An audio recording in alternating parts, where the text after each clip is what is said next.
नमस्कार। BA part first Sanskrit में हम हितोपदेश का मित्र लाभ प्रकरण कर रहे हैं। 23 श्लोकों का हम प्रस्तावना के अध्ययन कर चुके हैं। आज 24वें श्लोक से शुरू करेंगे।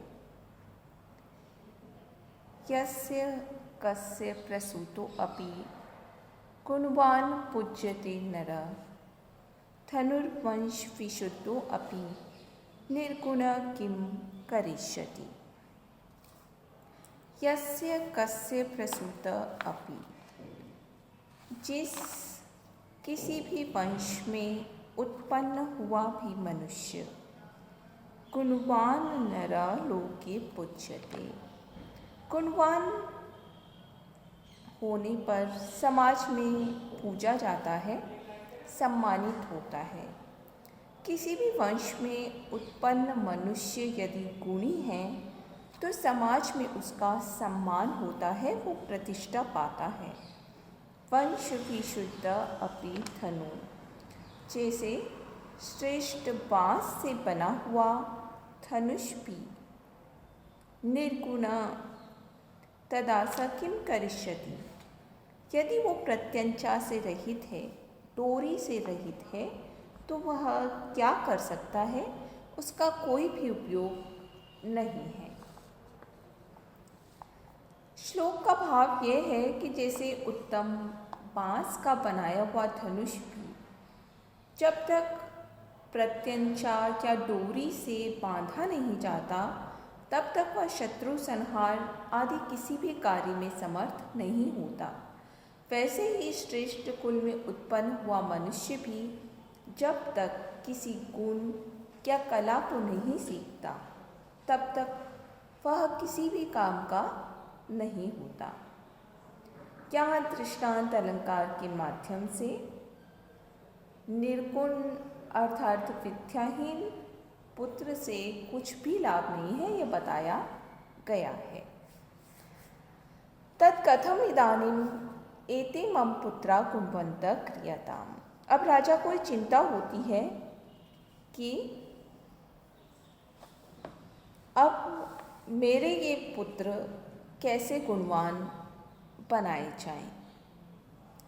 आहार निद्रा भय मैथुनं च सामान्यम एतत् पशुभिः नराणां धर्मो हि तेषाम् अधिको विशेषो धर्मेण हीना पशुभिः समाना।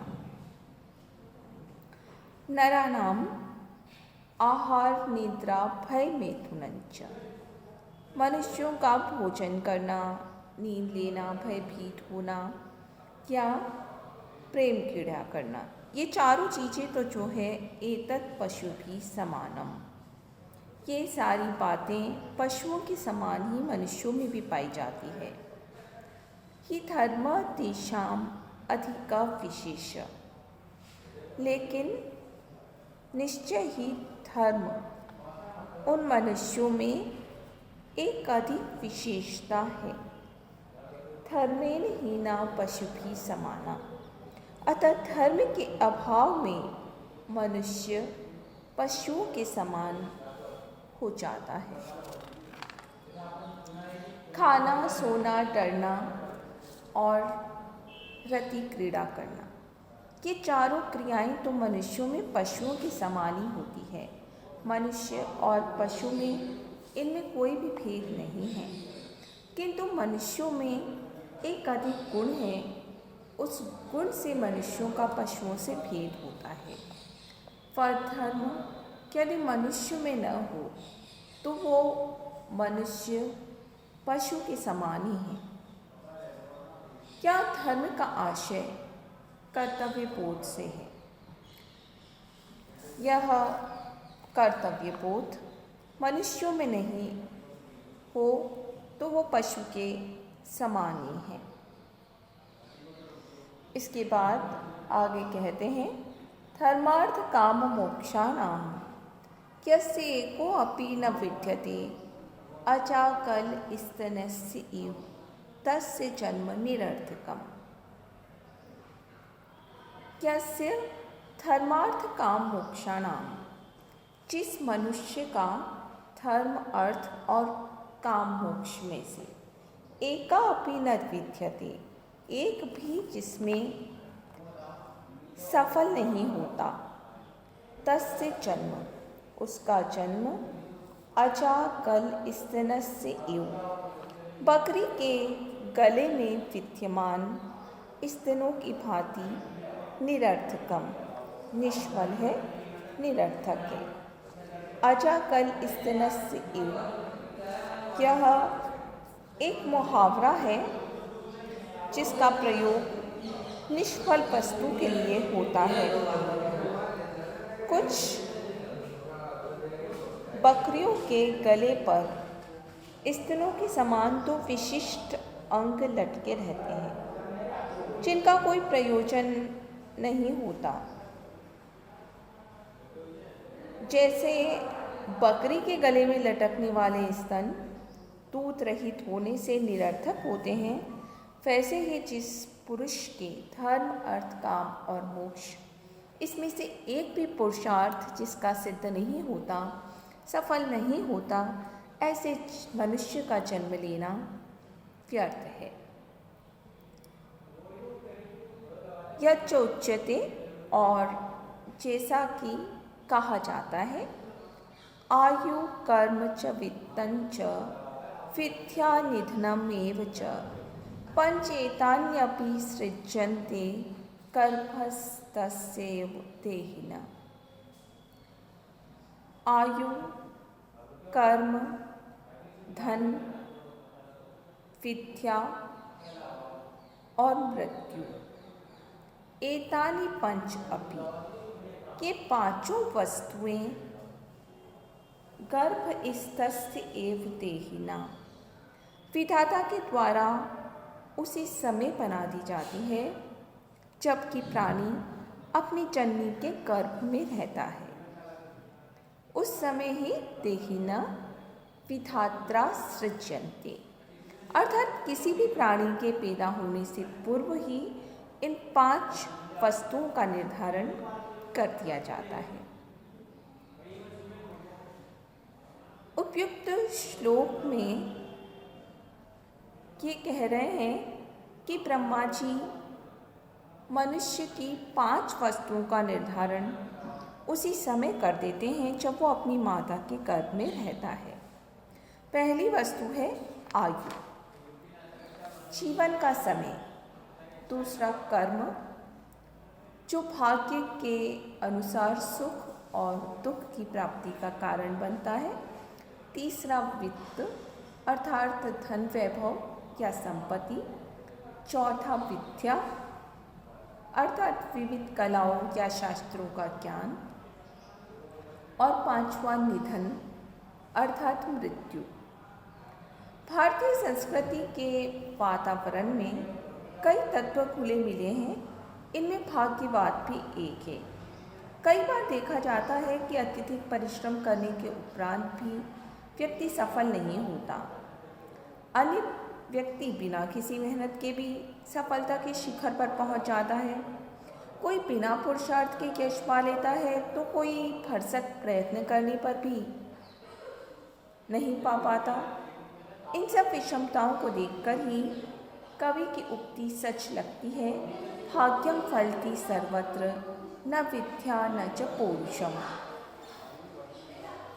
क्योंकि पांच चीज़ें विधाता जन्म से पूर्व ही निर्धारित कर देता है, उस पर मनुष्य का कोई बस होता नहीं है।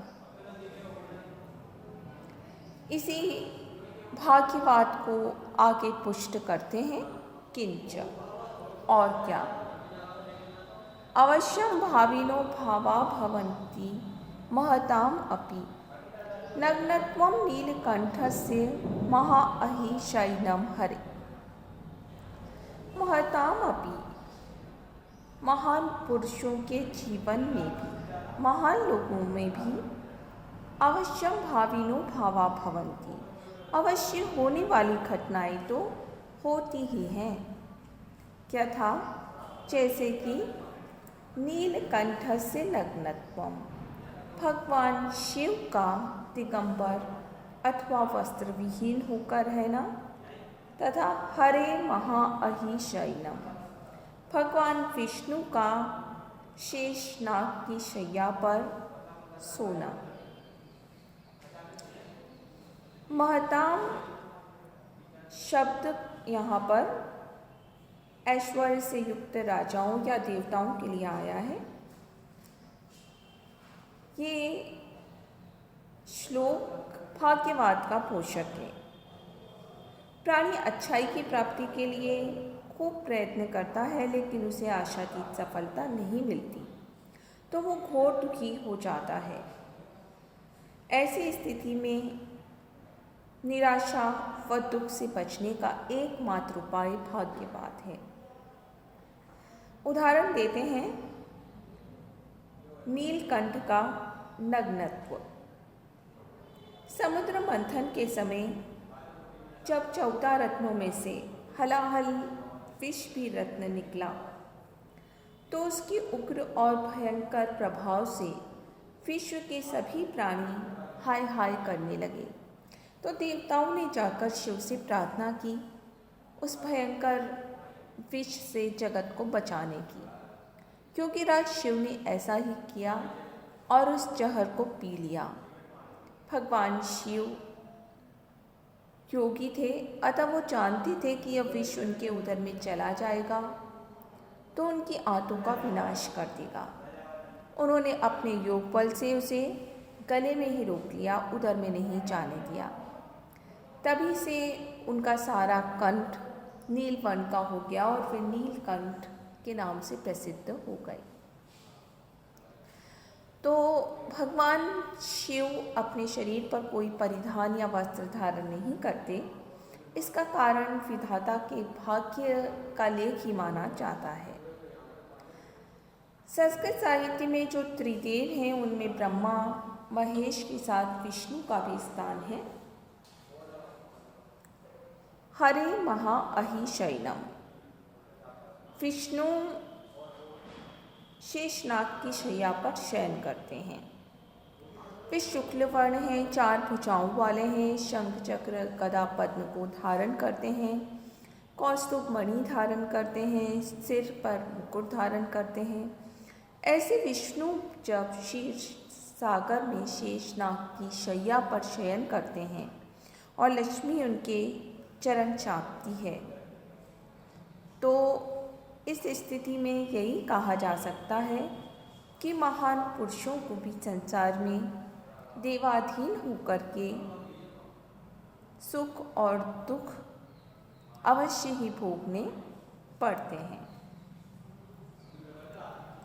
अपीच और भी कहते हैं यद्भावी न तद्भावी भावी चेन तदन्यथा इति चिंता विषग्नो अयम अगद किम न पीयते। यत् अभावी तत् न भावी, जो नहीं होने वाला है तत् न भावी वह नहीं होगा, और भावी चेत यदि वह होने वाला है तत् अन्यथा न, तो फिर उससे विपरीत नहीं हो सकता। इति अयम चिंता विषग्न, ये इस प्रकार का चिंता रूपी जहर का नाशक, ये जो अगत औषध है, दवा है, किम न पीयति, ये मनुष्यों के द्वारा क्यों नहीं पी जाती, सेवन क्यों नहीं की जाती। यहाँ पर इस श्लोक में अवश्यम भाविता की प्रबलता को बतलाया गया है। उपयुक्त विचार बहुत अच्छा है कि जो प्राणी को अनेक संकट से मुक्त कर देता है, परंतु दूसरी ओर यही भावना मनुष्य को अकर्मण्य भी बना देती है। क्या सोचकर यदि प्राणी हताश और निष्क्रिय हो जाए तो इसमें कोई आश्चर्य की बात नहीं है।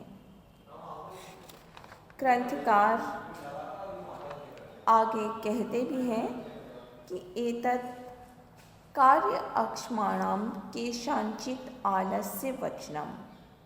ये तो कार्य में जो अक्षम हैं, असमर्थ हैं, उन आलसी व्यक्तियों के विचार हैं। न देवम अपि संचित्य त्यजेत उद्योग आत्मना अनुद्योगेन क तेलम तिलेभ्य प्राप्तुम अर्हति। जना मनुष्य को चाहिए कि देवम अपि संचित्य, वो भाग्य के विषय में इस प्रकार चिंतन करके आत्मना उद्योगम न त्यजेत, अपने स्वयं के परिश्रम का परित्याग न करें, क्योंकि अनुद्योगेन बिना परिश्रम किए हुए तो तिलेभ्य तेलानि आप्तुम न अर्हति, तिलों से तेल भी प्राप्त नहीं किया जा सकता। जो मनुष्य अपने अभ्युदय या उन्नति के अभिलाषी हैं, वे ऐसा नहीं सोचते कि अब मैं क्या करूं, जैसा मेरे भाग्य में लिखा है वो ही तो होगा। वे तो लगातार प्रयत्न करते रहते हैं और अधिकांश सफलता या कार्यसिद्धि उनके चरण चूमती है।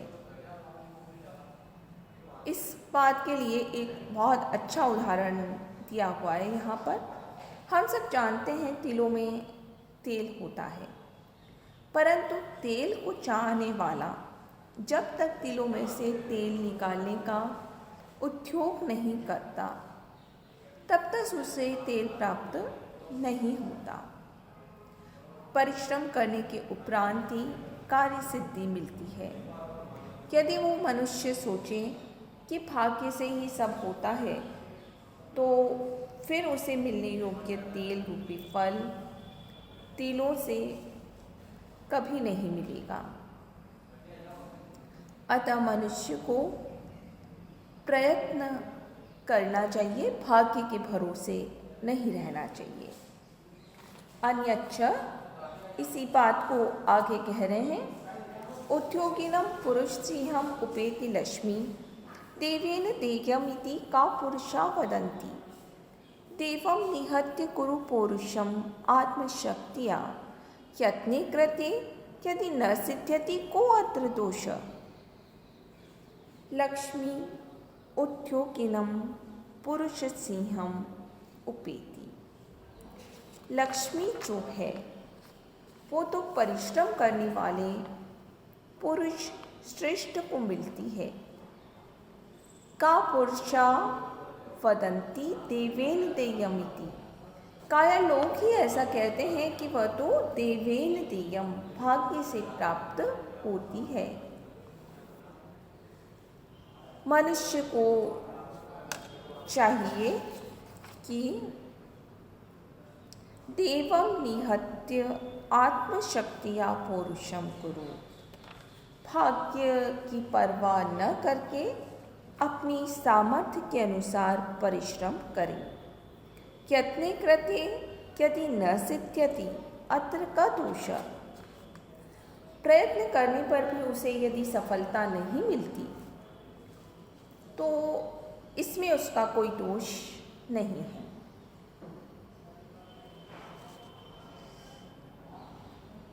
पहला जो चरण है श्लोक का, उद्योगिनम पुरुष सिंहम उपेति लक्ष्मी, बहुत अच्छा आभानक है। संसार में जो भी ऐश्वर्यशाली पुरुष हुए हैं उनके उदाहरण देखें तो उन्होंने अपने आप को संपन्न बनाने के लिए जी तोड़ मेहनत की है। भारतीय संस्कृति भाग्यवाद को मानते हुए भी कभी भी व्यक्ति को अकर्मण्य बनने को प्रवृत्त नहीं करती। केवल भाग्य के भरोसे रहना तो नपुंसकों का कार्य है। सच्चे मनुष्य तो जीवन में कभी हिम्मत नहीं हारते, वो बाधाओं को तो चुनौतियाँ देते हैं। इस श्लोक के उत्तरार्ध में कहते हैं कि प्राणी कुछ पाने की आशा में प्रयास करता है, सफल होता है तो खुश हो जाता है, असफल होता है तो खिन्न मन हो जाता है। लेकिन यदि प्रयास करने पर भी व्यक्ति को सफलता नहीं मिले तो इसमें उसे कोई दोष नहीं लगता, उसे कोई बुरा भला नहीं कहता। यही मानव का आपत्तियों में सबसे बड़ा संबल माना जाता है। आगे कहते हैं, यथा हि एकेन चक्रेण न रथस्य गति भवेत् एवं पुरस्कारेण विना देवं न सिद्ध्यति। यथा हि एकेन चक्रेण रथस्य गति न भवेत्, जिस प्रकार की एक पहिए से रथ की गति संभव नहीं है, तथा पुरुषकारेण बिना वैसे ही पुरुषार्थ के बिना देवं न सिद्ध्यति, भाग्य भी फल नहीं देता। साहित्य में दो प्रकार की प्रवृत्तियां दृष्टिगोचर होती हैं, भाग्यवादी और पुरुषार्थवादी प्रवृत्ति। इन दोनों के ही विषय में प्रचुर मात्रा में यहाँ विचार किया गया है।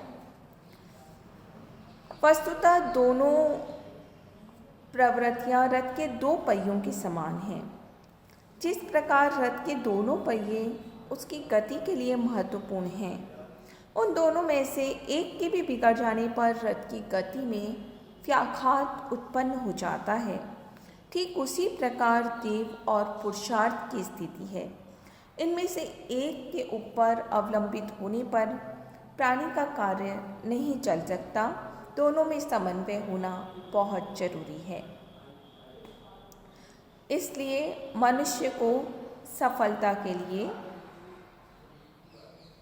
भाग्य साथ दे या न दे, लेकिन प्रयत्न नहीं छोड़ना चाहिए। धन्यवाद।